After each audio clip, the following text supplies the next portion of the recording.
Bonsoir à toutes et à tous et bienvenue dans ce journal. Plusieurs communes de la Côte d'Ivoire privées d'électricité ce mardi. La cause, un incident survenu sur l'une des bases de la CIE, le 4e en un mois. Sur les lieux, le ministre de l'Énergie rassure. L'étau se resserre autour de la Tunisie. La Banque mondiale annonce la suspension de sa collaboration avec Tunis. Une décision qui fait suite aux propos du président Kais Saied, des propos qu'elle qualifie de complètement inacceptables. Et puis au Nigeria, les partisans du candidat malheureux à la présidentielle ont protesté contre la gestion du processus électoral. Ils dénoncent des fraudes et une manipulation des résultats.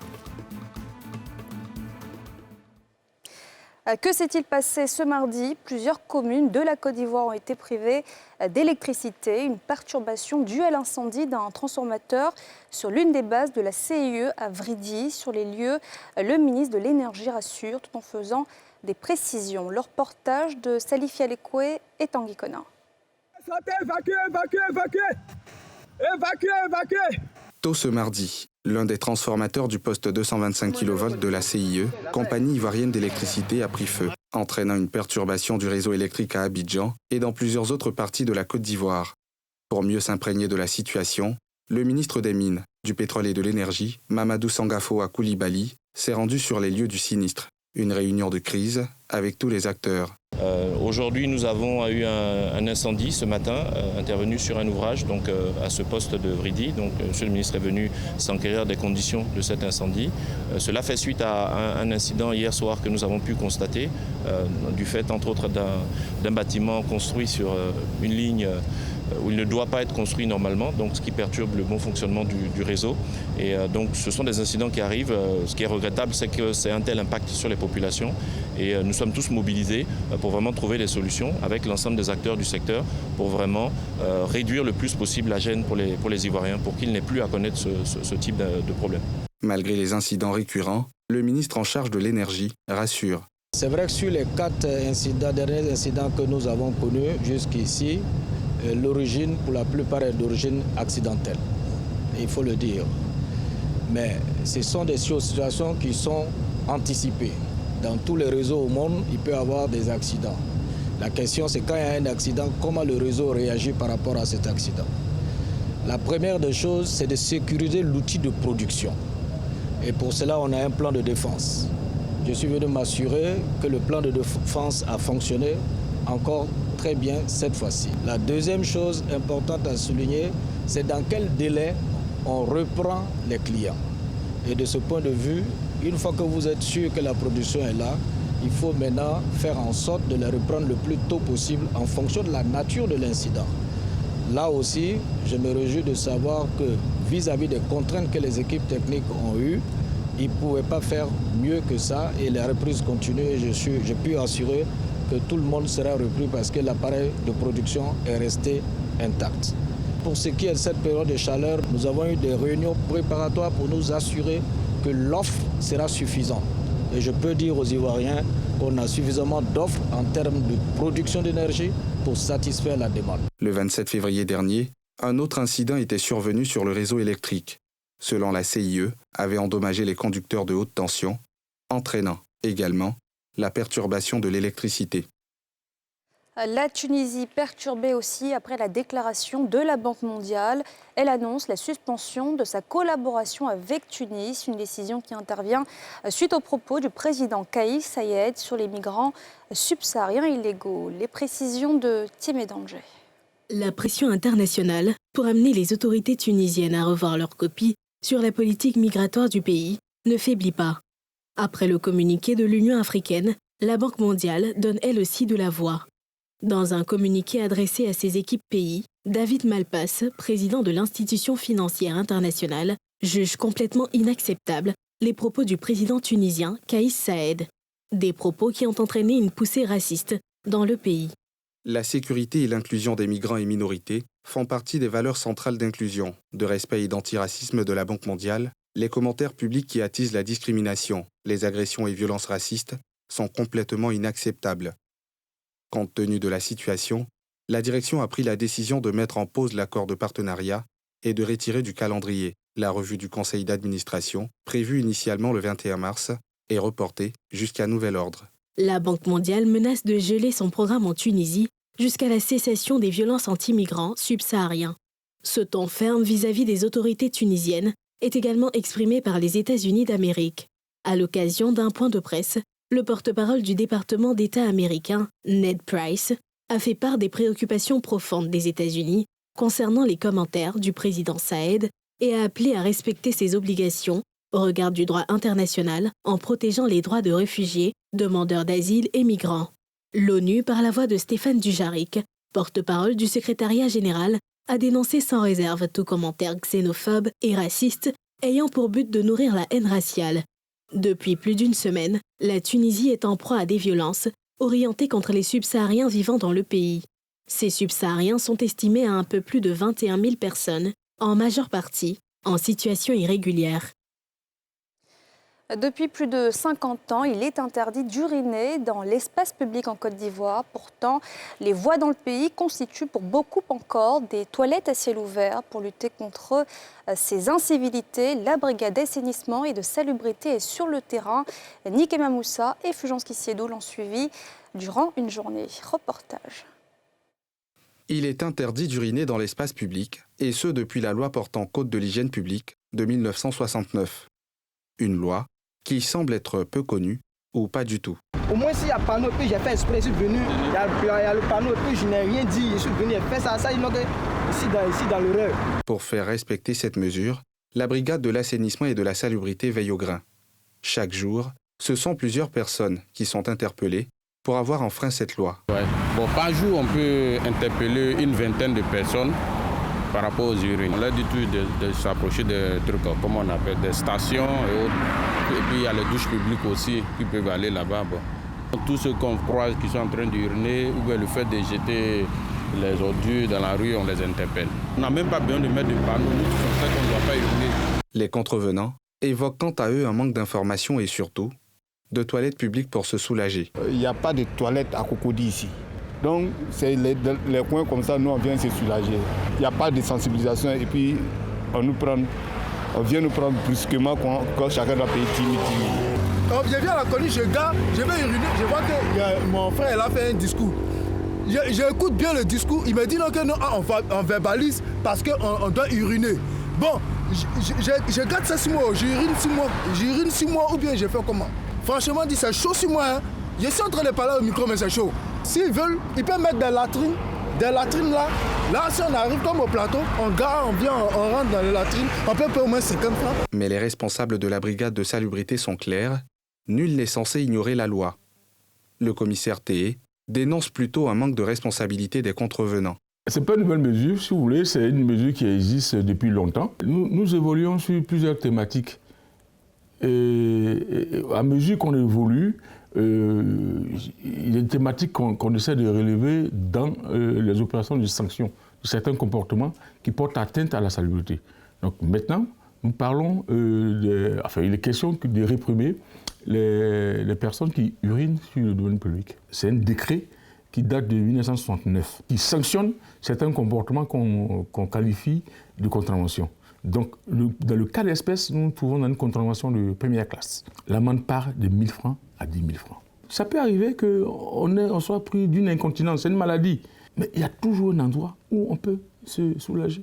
À l'instar de cette loi, certaines communes, notamment celle de Yopougon, a récemment produit un arrêté municipal pour interdire d'uriner et de déféquer à l'air libre, sous peine d'amende allant de 5 000 à 50 000 francs CFA. Un ensemble de mesures ayant pour but d'améliorer le cadre de vie. Depuis hier lundi, un sommet sur les instruments de financement climatique se déroule à Abidjan, fruit d'une collaboration entre le Fonds d'investissement climatique, le gouvernement ivoirien et la Banque africaine de développement. L'événement s'est ouvert hier en présence de nombreuses personnalités. Le reportage de Mardoché Kwasi, Zécré Joseph.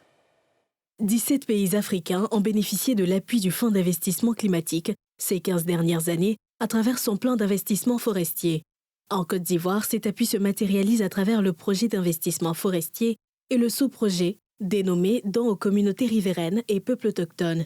En dehors de ces projets mis en œuvre en Côte d'Ivoire, plusieurs autres projets de ce plan d'investissement permettent de préserver le climat en soutenant la lutte contre le changement climatique dans ces autres pays du continent. Il y a le projet d'agroforesterie, les projets de soutien aussi aux peuples autochtones qui permettent de protéger les zones forestières ou bien les parcs nationaux par exemple.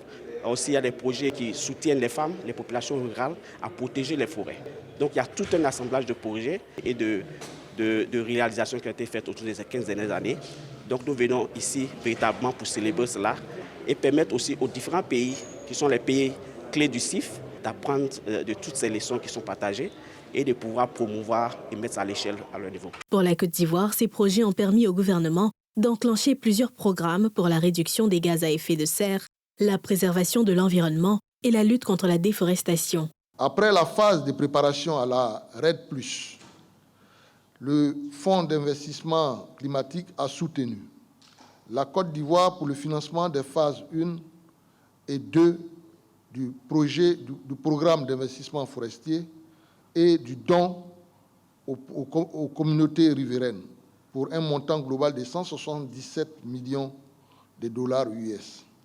La mise en œuvre de ces projets ont permis à la Côte d'Ivoire d'élaborer sa stratégie nationale de RED+, d'initier l'élaboration des plans d'aménagement participatif des forêts classées et enfin d'initier des conventions avec les associations de femmes et des partenaires pour la gestion publique privée des forêts classées. Ce sont plus de 200 experts, dont les pays contributeurs, le secteur privé et la société civile, qui prennent part à cette rencontre de célébration et d'échange. Plusieurs panels, communication, partage d'expériences et visites de terrain sont au menu de ces 4 jours de travaux. L'actualité, c'est aussi l'ancien maire de Djekanou, Abdoulaye Diallo, ex-compagnon du premier président de la Côte d'Ivoire, Félix Houphouët-Boigny, décédé hier lundi. Dans la vague des témoignages à son égard, le PDCI-RDA, le Parti démocratique de Côte d'Ivoire, a rendu hommage à l'illustre disparu par la voix de son secrétaire exécutif. Salif Yadekwe, Tanguy Conan.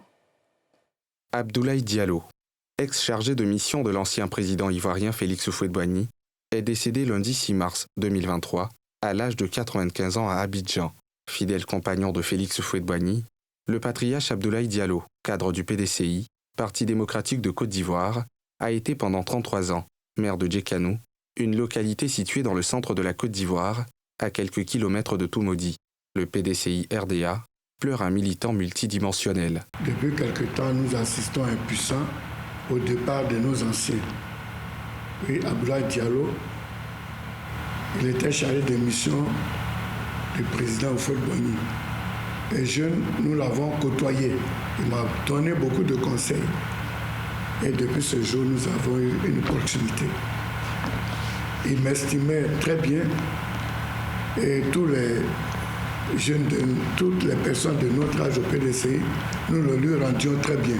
Et son départ est vraiment une perte.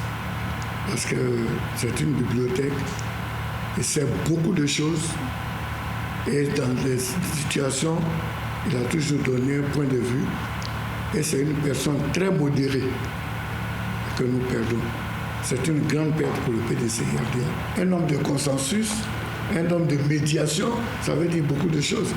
Et avoir été longtemps dans les sillages du président Houphouët-Boigny, il y a beaucoup de choses qu'il a fait que les Ivoiriens ne savent pas. C'est ça, une gouvernance. C'est pas tout qui est su, mais nous qui l'avons approché, il était très bon. Abdoulaye Diallo était le père de feu Augustin Sidi Diallo, ex-président de la FIF, Fédération ivoirienne de football. Et puis encore une nouvelle médaille pour Cissé Cheikh Salah, le taekwondo ivoirien. Il a décroché dimanche à l'Open de Bulgarie sa 3e médaille d'or de l'année 2023. L'Ivoirien qui veut rééditer l'exploit olympique de 2016 s'est confié au micro de Nathan Koné. Regardez. Et de 3 pour Cissé Cheikh Salah. Le taekwondo ivoirien s'est imposé ce dimanche en finale de l'Open de Bulgarie et a remporté la médaille d'or. La 3e en autant de participation à des tournois depuis le début de l'année. À 1 an des Jeux de Paris, l'ex-champion olympique se réjouit d'un tel succès, même s'il reste prudent et confiant pour la suite. 3 médailles d'or en 3 compétitions. L'année démarre plutôt bien et le plus important, c'est de rester constant et de continuer sur cette voie. C'est super important pour le mental, pour la confiance, pour gagner d'autres lauriers et ça me conforte vraiment pour la suite. S'il se fixe comme objectif principal la qualification pour les Jeux de Paris, cela passe par une constance dans les prochains combats. Chaque compétition est un challenge, le but est de rester constant et donc d'empocher le maximum de points à chaque compétition. Il n'y a pas de raison que la Côte d'Ivoire ne puisse pas compter sur Cheikh Cissé. C'est aussi un objectif personnel et la Côte d'Ivoire peut vraiment compter sur Cheikh Cissé, même pas seulement Cheikh Cissé, il y a Rick Baby aussi qui représente aussi la Côte d'Ivoire. Il aura aussi des qualifiés et tout. Je suis vraiment motivé à refaire une autre médaille. Pourquoi pas la plus belle des médailles à Paris 2024. À 30 ans, Cheikh Cissé Salah et la Fédération ivoirienne de taekwondo constituent les principaux espoirs de médailles de la Côte d'Ivoire, selon le ministre des Sports. Et je vous le disais en titre, les partisans d'Atikou Abubakar, candidat malheureux du PDP à l'élection présidentielle, ont fait un sit-in hier à Abuja devant la Commission électorale nationale indépendante pour protester contre la gestion du processus électoral, dénonçant des fraudes massives et une manipulation des résultats. Les précisions de Pierre Dipomela. L'un des candidats battus à l'élection présidentielle au Nigeria, Atikou Abubakar, a manifesté avec quelques centaines de ses partisans à Abuja, la capitale politique du pays, devant le siège de la commission électorale. Ces militants du PDP, tous de noir vêtus, pancarte en main, accusent l'institution en charge du processus électoral d'avoir manipulé des résultats à l'issue desquels Bola Tinubu, candidat du parti au pouvoir, a été déclaré nouveau président élu du pays. Nous sommes ici parce que le Nigeria a été violé. Ils nous ont violés sans notre permission.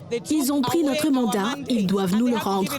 Notre candidat a gagné et c'est un homme juste et pacifique. C'est pourquoi nous avons dit que nous devions venir à l'INEC pacifiquement, leur faire comprendre que c'est ce que nous voulons, c'est ce que les Nigérians veulent. Depuis qu'ils ont déclaré l'autre homme comme président, tout le pays est en deuil. Alors vous devriez savoir qu'ils nous ont volés, ils nous ont violés et nous voulons le récupérer. Atikou devrait retrouver son mandat. Nous sommes ici pour appeler au président de l'INEC, Mahamoud Yacoubou, qu'il a promis aux Nigérians, lors de la collecte des résultats, que nous allions examiner les résultats et qu'à ce jour, alors que vous et moi sommes debout ici et que nous parlons, il n'a pas encore révisé ces résultats. Nous lui demandons donc de les réviser. Bola Tinubu, l'ancien gouverneur de la capitale économique Lagos, succédera au président Muhammadu Buhari, 80 ans, qui doit se retirer en mai après 2 mandats. Le jour de son élection, Bola Tinubu a appelé ses adversaires à faire équipe ensemble. Mais Peter Obi a déclaré mercredi qu'il allait saisir la justice pour prouver aux Nigérians qu'il avait gagné la course présidentielle. Et voilà, c'est la fin de ce journal. Merci de l'avoir suivi. On se retrouve demain, même heure, bonne suite de programme sur la nouvelle chaîne ivoirienne.